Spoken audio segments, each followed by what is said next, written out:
La meilleure chose que tu peux apprendre, c'est comment est vraie la parole de Dieu et comment Dieu t'aime. Dieu veut le meilleur pour toi. Il veut que tu vives vieille, 120 ans. Oh là là!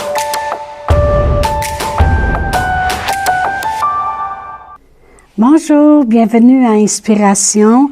Eh bien, c'est un sujet qui me tient vraiment à cœur et j'aime vraiment le but de la prospérité. Pourquoi? Parce que j'ai appris à propos de l'importance de la prospérité. Et quand on apprend à propos de l'importance de la prospérité, eh bien, c'est vraiment qu'on s'aperçoit combien elle est mal comprise. Et Dieu nous a positionnés pour la prospérité. Alors, s'il nous a positionnés, la parole de Dieu dit, car vous connaissez, ça c'est dans 2 Corinthiens 8, 9, car vous connaissez la grâce de notre Seigneur Jésus-Christ qui pour vous s'est fait pauvre de riche qu'il était, afin que par sa pauvreté vous soyez enrichis. Dieu, il nous a positionnés pour la prospérité. Alors vraiment, c'est important qu'on sache comment la gérer. On a vu dans notre première capsule que l'or et l'argent lui appartient. Lorsque les gens ne savent pas quoi faire avec, c'est ce qu'on a vu, c'est qu'ils s'en font un Dieu. Mais non, c'est pas la prospérité qui est un Dieu. C'est Dieu qui est un Dieu de prospérité. C'est Dieu qui est celui qui te sauve. Amen. Alors, ce qu'ils font, c'est qu'ils se mettent à mettre leur confiance dans la prospérité. À quoi sert vraiment la prospérité? Vous savez, je vais vous donner des exemples. On grandit vraiment dans la prière lorsqu'on arrête de prier pour moi, ma famille, mon chien, mon chat, puis ma maison. Et qu'on commence à prier pour les autres, puis intercéder pour que le monde soit béni, pour que le monde reçoive eux aussi des choses de Dieu. C'est là qu'on grandit. On grandit vraiment dans la foi quand ce n'est plus « je veux ci, je veux ça, je veux ci, je veux ça », ma foi me donne ci, ma foi me donne ça, mais qu'on prend notre foi puis on la met au service de Dieu pour quiconque a des besoins, pour que leurs besoins puissent être rencontrés. Amen. On grandit aussi dans la prospérité quand c'est plus ma maison, mes 2 chars puis ma piscine. Mais que c'est vraiment lorsque notre prospérité peut servir aussi pour Dieu et les besoins des autres. On grandit comment? Quand ça bouge. Amen. Quand c'est plus centré. La prière, quand elle arrête d'être centrée, puis qu'on commence à prier pour les autres, on commence à prospérer puis à grandir dans la prière. La foi, la même chose. Quand on arrête de juste moi recevoir, puis qu'on veut voir les choses se répandre dans la vie des autres aussi, eh bien, on grandit. Mais la prospérité, c'est la même chose. Quand on arrête de juste demander pour moi, puis qu'on commence à donner puis faire circuler, c'est là qu'on grandit dans la prospérité. Autrement dit, j'ai marqué, tu ne grandis pas dans la prospérité quand tu la gardes juste pour toi-même. Amen. On va aller à Luc 12, 21. Je vais tourner à Luc. Bon, j'y arrive. 12 et je vais lire le verset 21. Bon, voyons, j'étais à 12, 21.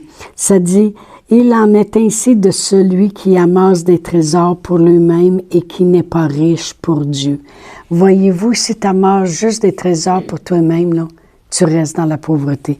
Mais tu peux être riche pour Dieu.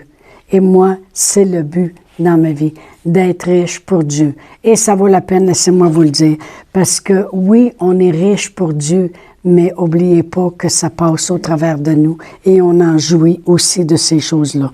J'ai marqué, lorsqu'on utilise la prospérité pour être une bénédiction, bien, aux yeux de Dieu, on devient un centre de distribution.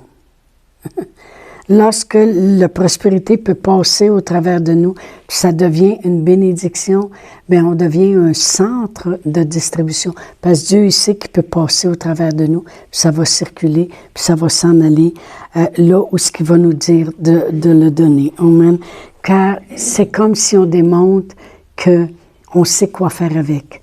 On attend les ordres de Dieu, puis on sait quoi faire avec. Amen. Puis on sait aussi, on démontre qu'on sait que ça appartient à Dieu, puis qu'on est juste un canal par lequel ça circule. Amen. Et plus ça va circuler, plus Dieu va la faire passer entre nos mains. Souvent, les gens, ils prient, puis ils appellent la prospérité. Puis là, ils disent, la prospérité, elle vient dans ma vie, puis là, ils confessent tous les versets. Comme moi, je le fais, ça.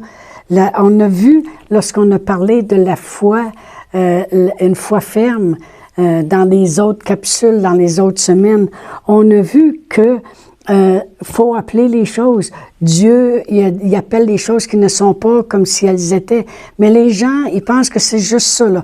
Ils confessent la prospérité, puis ils confessent les versets, puis ils appellent ça, puis Dieu, il pourvoit à tous mes besoins, puis mon berger, c'est l'Éternel, puis je manquerai de rien, puis toutes ces choses-là. Oui, c'est bon, c'est important.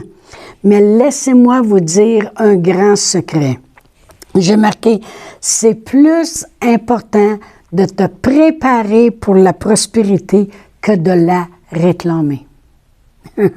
J'ai marqué, prie plutôt pour avoir de la sagesse avec les finances de Dieu, pour avoir la révélation de la prospérité de Dieu, puis pour devenir un bon dispensateur des biens de Dieu, c'est-à-dire un bon économe. C'est plus important de prier pour la préparation, pour te préparer. Père éternel, je prie en langue, puis je me prépare pour toute la prospérité que tu vas faire circuler dans ma vie, puis entre mes mains. Merci que je suis au diapason de tout ce que tu vas me demander de faire, Seigneur. C'est plus important de réclamer la sagesse, de réclamer l'intelligence, que de réclamer directement le verset de prospérité. C'est plus important que ton cœur soit bien établi, que ton cœur soit bien disposé, prêt à obéir à la prospérité de Dieu. Voyez-vous, les Israélites n'avaient pas été préparés à la prospérité de Dieu. Ils se sont en allés avec ça dans le désert, ils voyaient bien qu'ils ne pouvaient pas la dépenser, puis aussitôt que Moïse, ça a pris du temps avant qu'il arrive, puis que là, ça faisait 40 jours, un mois et demi pratiquement qu'il est parti. Mon Dieu, il nous a oubliés, puis là, qu'est-ce qu'on va faire? Ben, on va se faire un Dieu. On va prendre notre prospérité, puis on va élever ça comme un Dieu, puis on va mettre notre confiance, puis on va dire, c'est toi, prospérité, or là, c'est toi qui nous as fait sortir d'Égypte. Voyez-vous, les Israélites n'étaient pas préparés pour la prospérité. Mais savez-vous qu'il y a beaucoup de chrétiens aujourd'hui qui ne sont pas préparés pour la prospérité. C'est encore, bénis-moi Seigneur, on va s'acheter une autre maison, on va faire des voyages, on va faire ci. Ils ne sont pas préparés. Ils mettent encore leur confiance dans toutes ces choses-là. Amen. J'ai marqué ce que la prospérité n'est pas. La prospérité n'est pas ta sécurité. Dieu est ta sécurité. Je peux vous dire que Dieu, il peut prendre quelqu'un qui n'a rien une journée, il l'a fait dans la Bible, une pauvre veuve qui vivait un temps de famine et puis qui restait juste un peu de farine, puis elle est allée ramasser des petits bâtons, puis elle a dit, je vais faire une galette pour moi puis mon fils, puis après ça, on va mourir. Il peut prendre elle, puis il peut changer sa situation en un instant, puis qu'elle ait de quoi manger tout le temps de la famine. C'est Dieu notre sécurité. C'est pas le montant qu'elle avait ou qu'elle n'avait pas. OK? Ah, ça, c'est bien important de le savoir. C'est bien important aussi de savoir que la prospérité, j'ai marqué là, ce n'est pas que tes besoins sont rencontrés. Ça, c'est le but de ton berger. C'est pas le but de ta prospérité. La prospérité n'est pas là pour que tes besoins soient rencontrés. Dieu, l'Éternel, est ton berger. Lui, il va faire que tu manqueras de rien.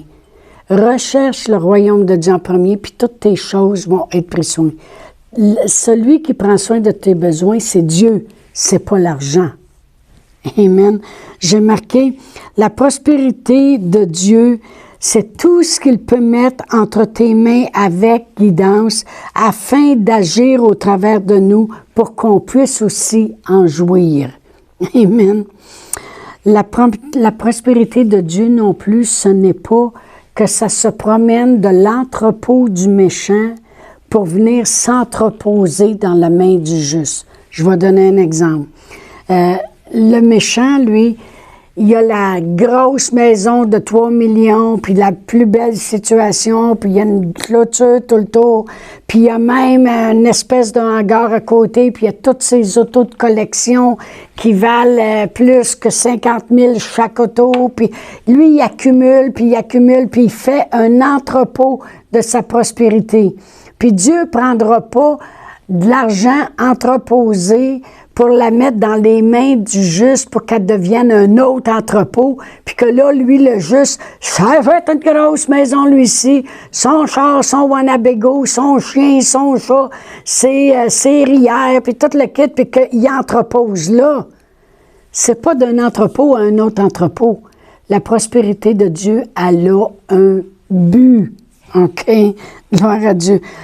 J'ai marqué, l'amour de Dieu, elle doit circuler. Jésus a dit, aimez même vos ennemis.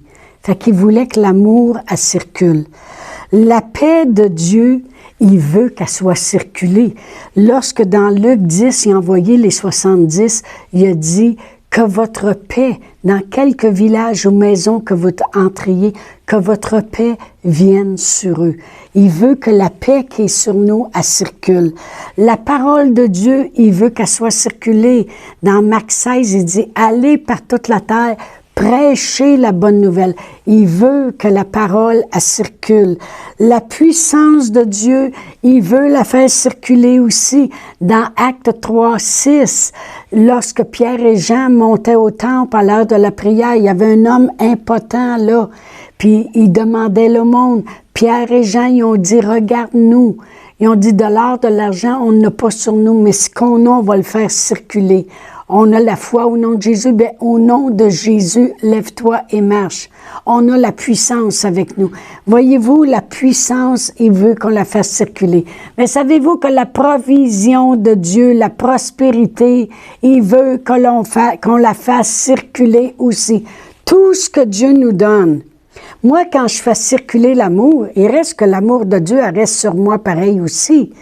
Et quand je fais circuler la paix de Dieu, il reste que la paix de Dieu, je l'ai aussi dans ma vie. Quand je fais circuler la parole de Dieu, il reste que la parole de Dieu, elle est vivante aussi, puis agissante dans ma vie. Quand je fais circuler la puissance de Dieu, puis j'impose les mains, puis les gens sont guéris, la puissance de Dieu, elle agit aussi dans ma vie. Mais quand je fais circuler la prospérité aussi, elle agit dans ma vie. Amen. Dieu, il nous donne pas, puis ils disent, bon, ben je te le donne, mais toi, là, débarrasse-toi de ça, puis toi, t'en auras plus. Ben non, on l'a fait circuler, mais on l'a, nous autres aussi. Amen.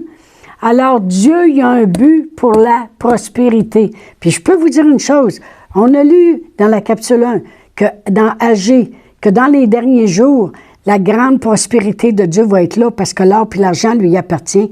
Puis vous avez vu en Égypte, quand les Israélites ont sorti, il a démontré que l'or et l'argent, ça lui appartenait parce que ça ne restait plus avec les Égyptiens, ça s'est en allé avec son peuple. Elle va venir, la grande prospérité de Dieu dans les derniers jours. Êtes-vous préparés? Êtes-vous préparés à la faire circuler ou à en faire un entrepôt? Bon, gloire à Dieu.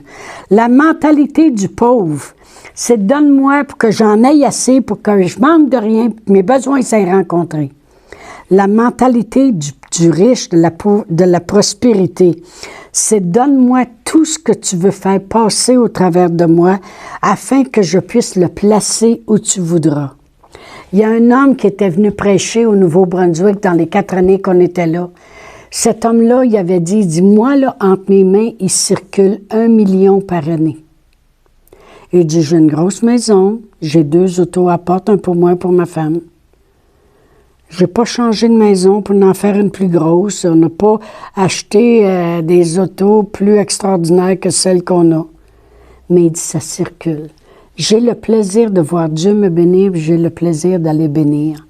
Le plaisir. Jésus a dit lui-même, il y a plus de joie à donner qu'à recevoir. Amen. Alors, ça peut circuler. Amen.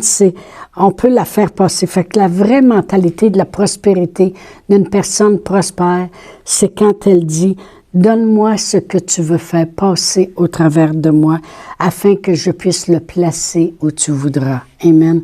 C'est quoi la prospérité de Dieu? C'est en avoir trop. Je vais le répéter. En avoir trop. Pourquoi? Parce que le trop plein, c'est là que ça déborde puis qu'on peut le faire circuler. Ça, c'est la prospérité de Dieu. Les Israélites, il y en avait bien trop là, quand ils ont sorti d'Égypte. Mais Dieu, il savait. Puis Dieu, il avait un but pour ça. Dieu, il les a pris du médiocre qu'il était, de l'esclavage puis de la pauvreté pour les emmener dans le plus que saint. Il a organisé le plus gros voyage organisé qui existe. Plus de 600 000 hommes ont sorti, sans compter les enfants, plus les autres tribus qui se sont toutes associées avec eux pour partir avec eux.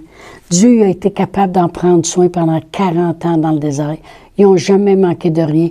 Leurs souliers ne se sont jamais usés. Puis il n'a pas fait ça avec l'or et l'argent parce que les autres, ils avaient fait un veau avec. Il a fait ça parce qu'il est Dieu. Point final. Dieu, il va prendre soin de nous. Savez-vous pourquoi? Parce qu'il est Dieu. Point final. Le but de Dieu, c'est nous amener où coule le lait et le miel. Alors, je vous dis à demain.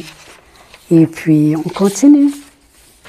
Chantal Paulus est avec vous tous les jours du lundi au vendredi sur Facebook et YouTube. Vous pouvez écrire à Chantal en privé sur Messenger. Si vous avez manqué une capsule, retrouvez-la sur la section vidéo de Facebook ou sur YouTube si vous désirez faire un don par Interac.